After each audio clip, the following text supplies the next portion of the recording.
Welcome to Massive Late Fee. And now your hosts, Mark and Carol.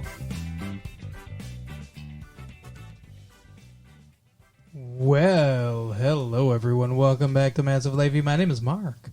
With me as always is my lovely girlfriend, Carol. How you doing today, Carol? Hey, what's up? Not much. It's been a good week here. It is September 21st, 1996. And we watched a film and a television show. And we have news. Yeah, we do. Well, you do. I don't have news. I never have news. No? No. You should find some news.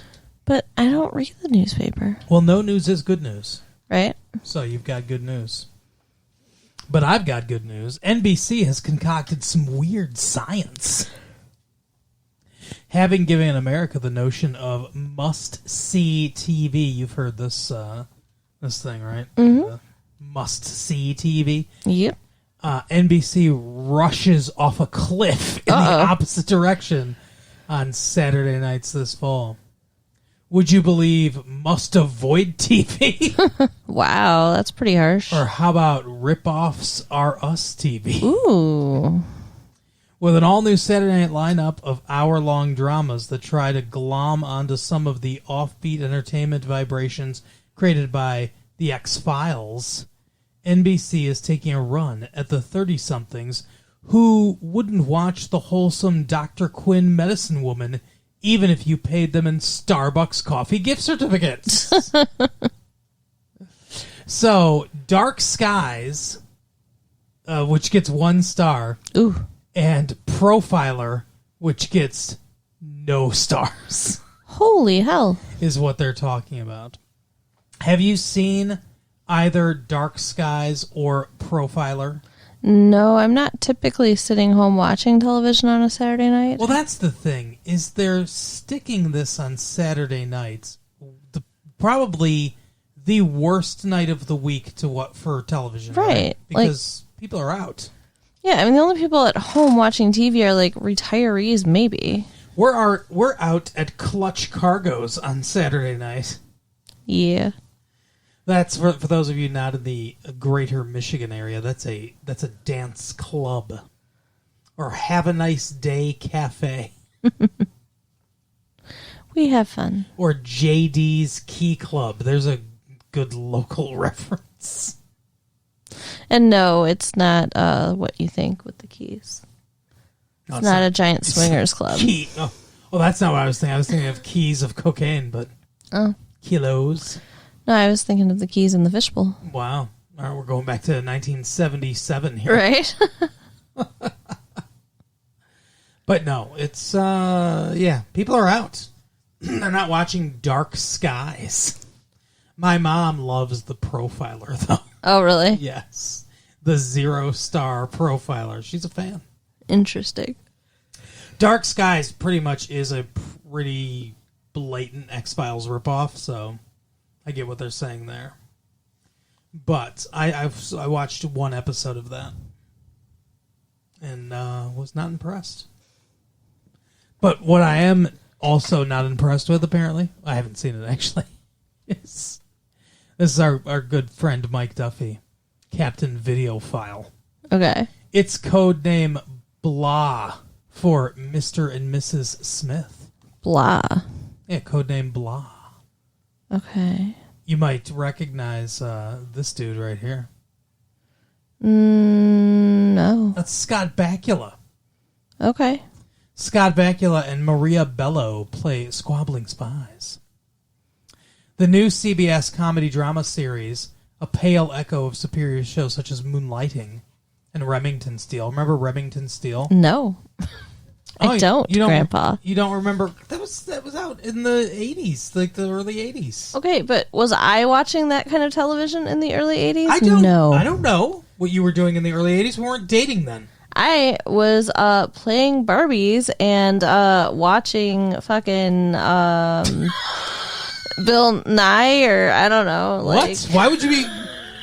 Bill Nye's a current show. What are you talking about? Care Bears. I watched Care Bears. Sure. God. Remington Steele with Pierce Brosnan. Mm-hmm. Pierce Brosnan was Remington Steele.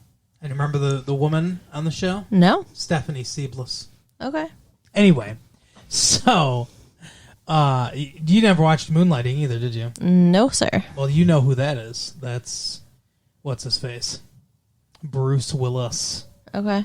And what's her face? Nope. Come on. I'm sorry, I don't know. I can't remember her name either, actually. It starts with a C, I think. It's not Candace. Colleen? No, I don't remember.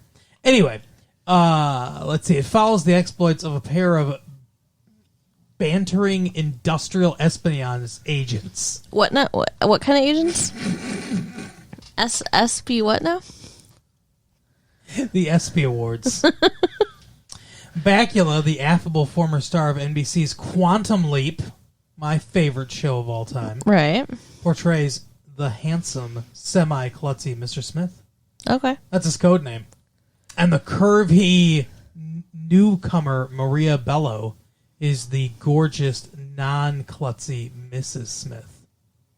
So apparently they're a couple, or they're portraying a couple. Mm-hmm. They're spies portraying a couple, portraying a married couple. I mean, it might be a good show. I like Scott Bakula. I like Scott Bakula too. We could check it out. All right. And then how about Alicia-less Clueless sitcom? It doesn't match film's charm. No, why would they do that? Only gets 2 out of 4 stars. Now that we've gone and turned Clueless into a weekly TV series, the laughs will be even better than the groovy movie. As if. Oh, Mike Duffy. Not that the sitcom version of the movie has been totally dumbed down.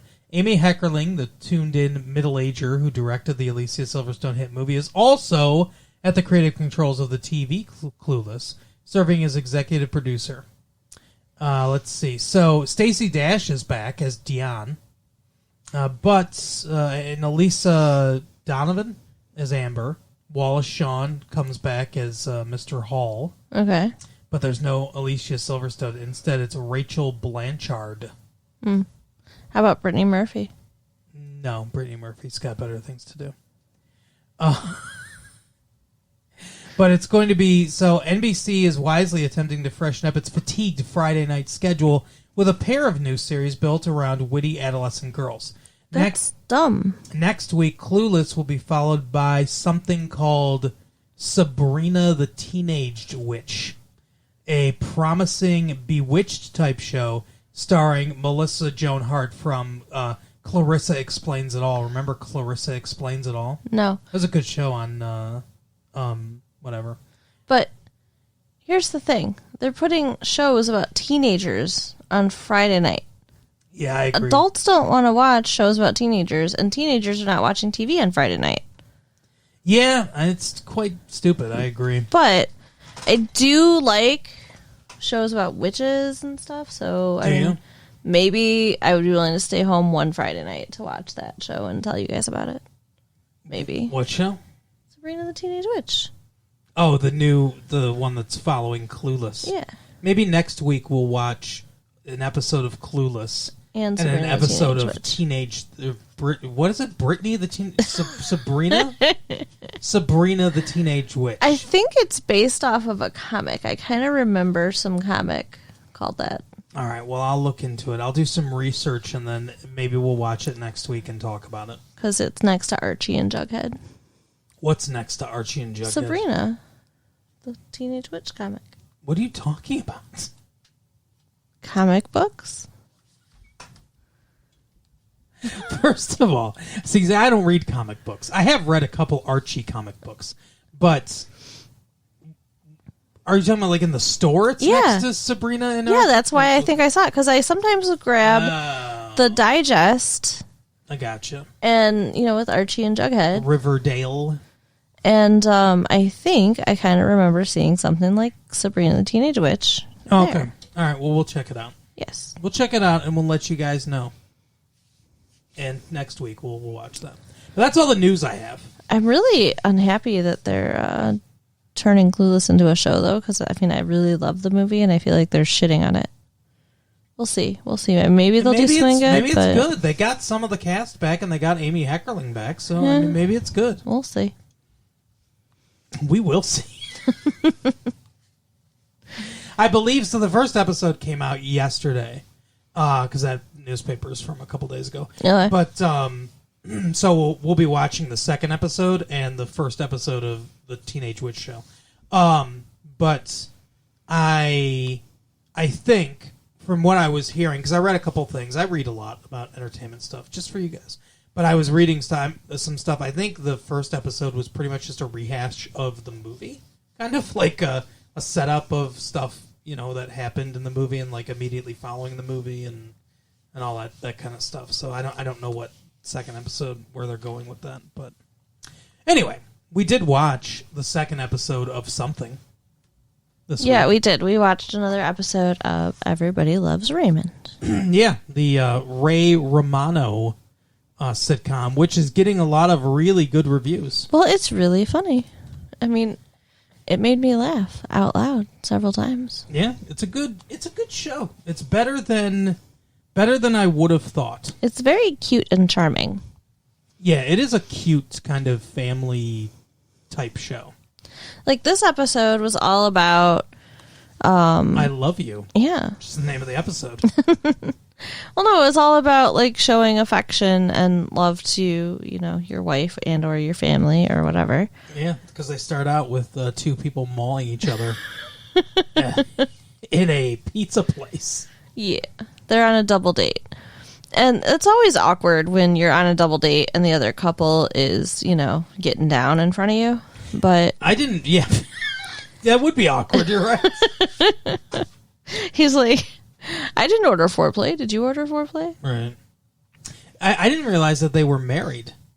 At one point, It says they've been married for 2 years. I didn't realize. First of all, that's pretty good after 2 years. Yeah. And I didn't realize. I thought they were dating. I didn't know they were married. Well, and I mean, one of them said she's loose. I don't remember which one. Ray said she's loose. And it's like, if that's his wife, she's not loose. Like, what the fuck? Yeah, that was a really mean thing to say. Right? Yeah, Ray was being very... Ray doesn't like love and affection. No. Well, very uncomfortable with it. Not that he doesn't like it, but he didn't grow up with it. That's what we come to find out, is that they did not say I love you in his house. Right. What a weird way to grow up. I cannot imagine growing up without ever being told I love you. Aw, baby. That's how I grew up. Aw. That's so sad. Yeah, like, I could probably count on one hand the amount of times my mom and dad said I love you to me. How about to each other? Oh, no. No. No, I don't think I've ever heard them say it to each other. Okay.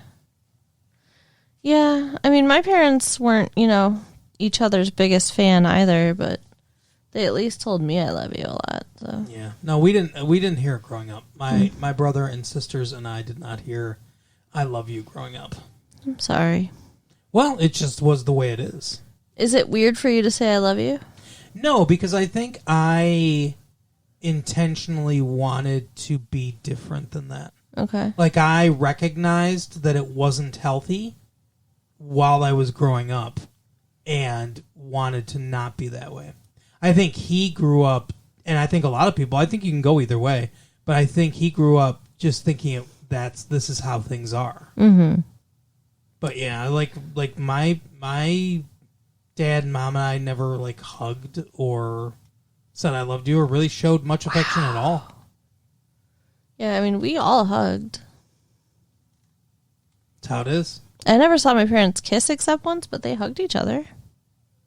Yeah, I don't know. I think my mom and dad might have kissed one time at a wedding, like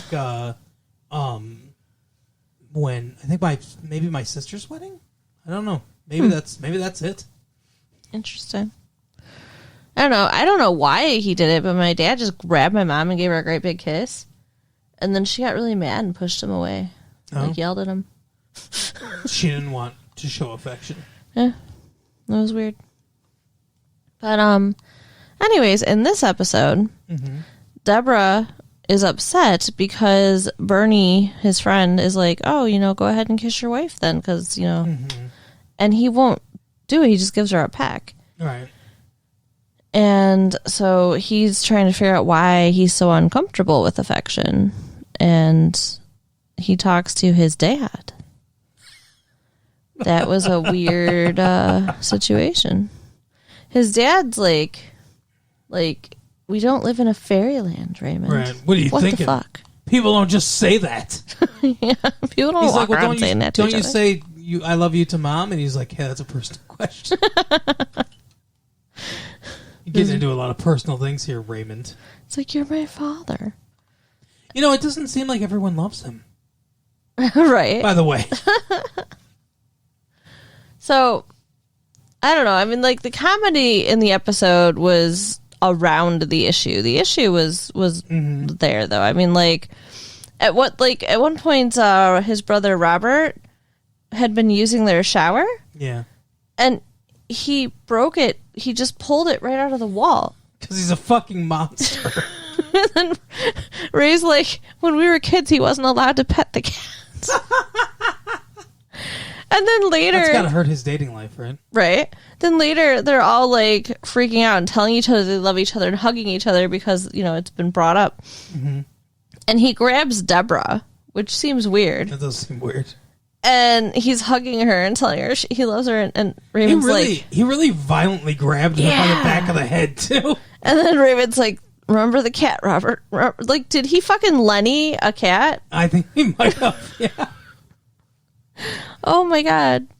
But it's what I like about this show and what I like about this episode is, like you said, the humor, all the writing and everything is surrounding this issue, but it's also at the same time informing us about these characters. Yeah. It's building these relationships and things. It's doing all the groundwork that a show needs to do to establish character and relationships to build out an actual world and show that people can become invested in. Mm-hmm. So I like that. I think they're going about things the right way. They're not rushing it. They're giving us little bits more about the characters each week, and they're learning, I'm sure, about these characters as we're learning about these characters, and I like the way that things are being built. So I definitely think it's a show that has potential for sure. Yeah, so, I mean, definitely, I'll be watching next week. I hope you guys watch next week, too. Yeah, I don't know if we'll talk about it next week, because we'll probably talk about Sabrina the Teenage Witch, but you can... And Clueless. Yeah, and Clueless. How about Starless? How about Charmless? The fuck? I don't know. Alrighty. Well, we'll see. We'll see if it's good.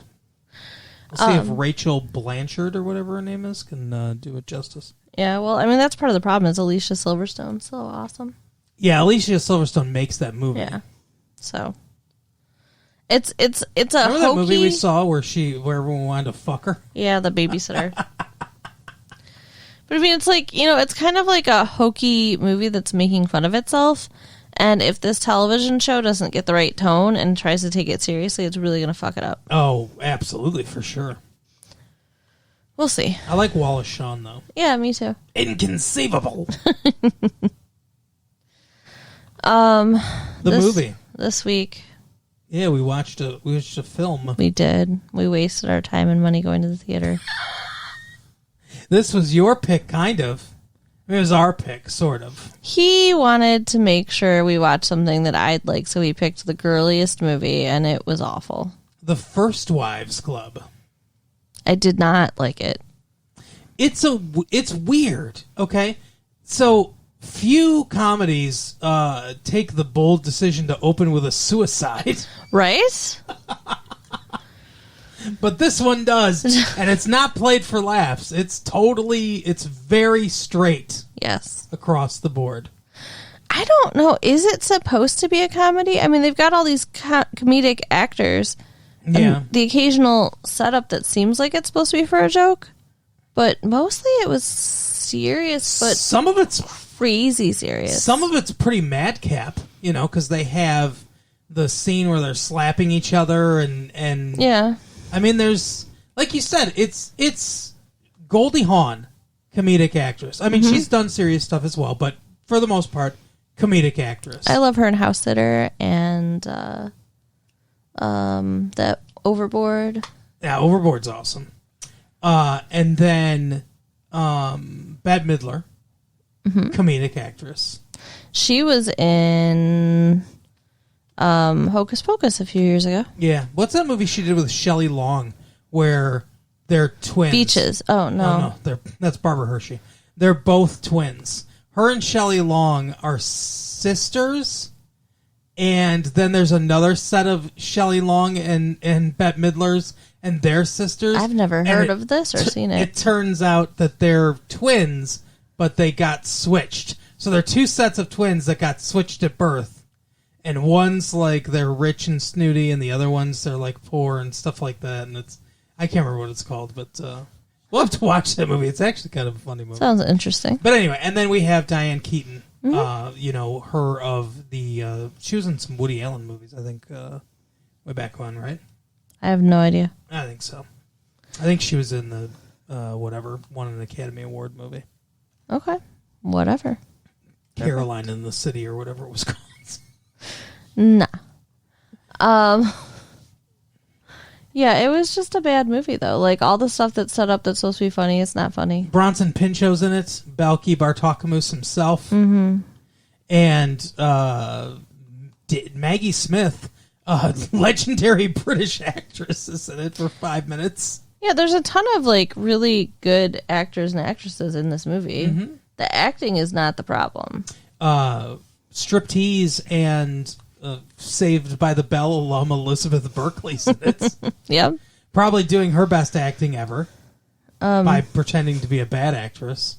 Sarah Jessica Parker from Hocus Pocus. Yeah, and Square Pegs.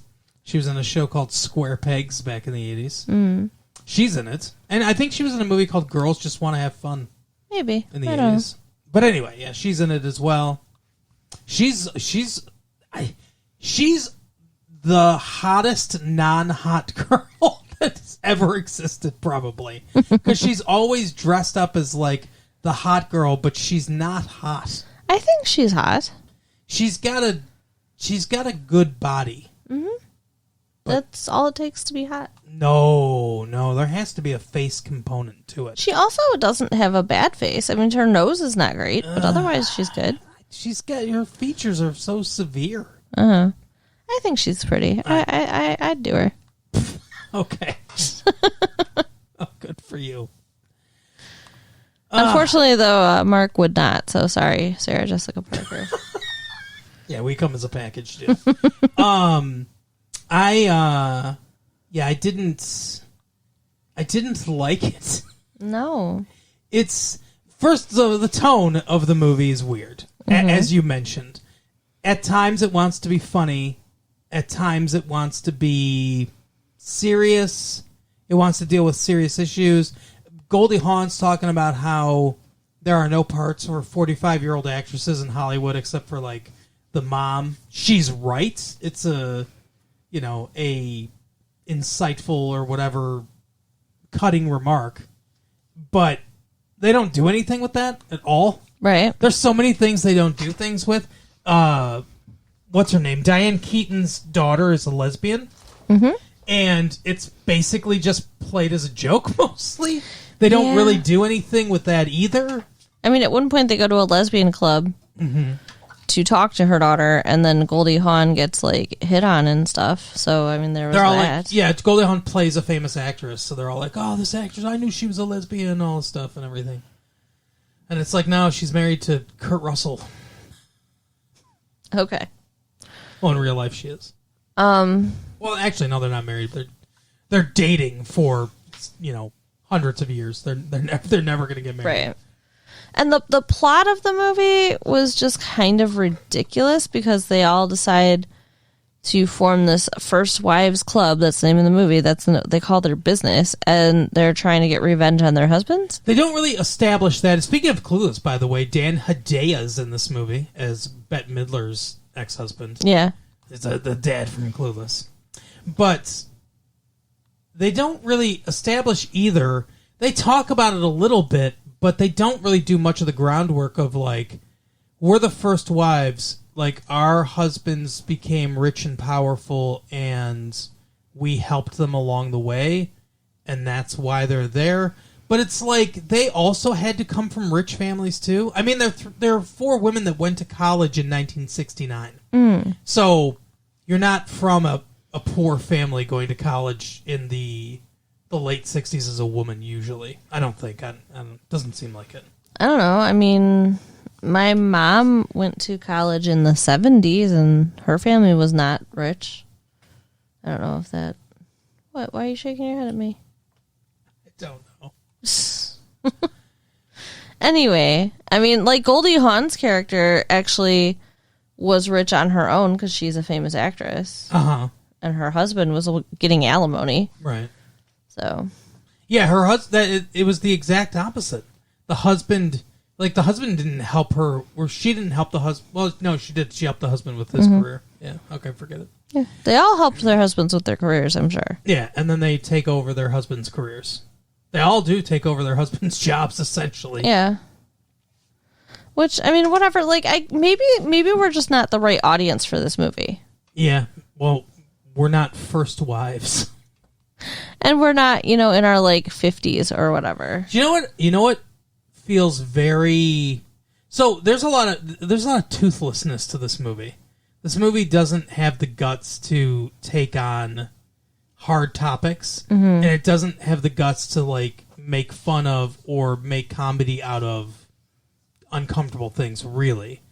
But what I think is one of the most disappointing things about this movie is that Stockard Channing kills herself at the beginning of the movie.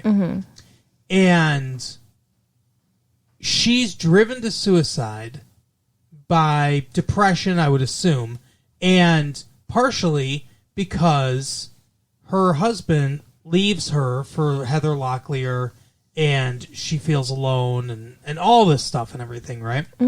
And so she kills herself. They form this thing to get revenge on their husbands. And then they come up with this big plan, right? We're going to, do something for her because she killed herself. They never get revenge on that husband. No. Nothing bad happens to him. Yeah. He just gets to feel Heather Locklear up at his first wife's funeral. It's awful. And that's okay. And nothing happens to him. Yeah. Their big plan is, and I'm not saying this is a bad thing or anything, but they build a shelter for women. Yeah, a crisis center. Yeah. And it's like, that's good. But also, at the same time, you should get revenge on him. But, I mean, it is good that, like, once they've scratched their revenge itch, that they've put their mind and money together to, do something good. Yeah, but, I mean, the whole time I'm thinking, like, man, I feel so bad for these rich white women. It's like... money is not everything, though. I mean, they all got cheated on. Well, yeah. They didn't all get cheated on. I think. I mean, I guess they didn't say that. Diane Keaton definitely did. Yeah, with her therapist. That was fucked up. They're sharing a therapist, and then she finds out the therapist is sleeping with her husband. Yeah. That lady should have lost her license. Talk about revenge. Take her license. Exactly. What the fuck? There's a lot of logical inconsistencies to this movie.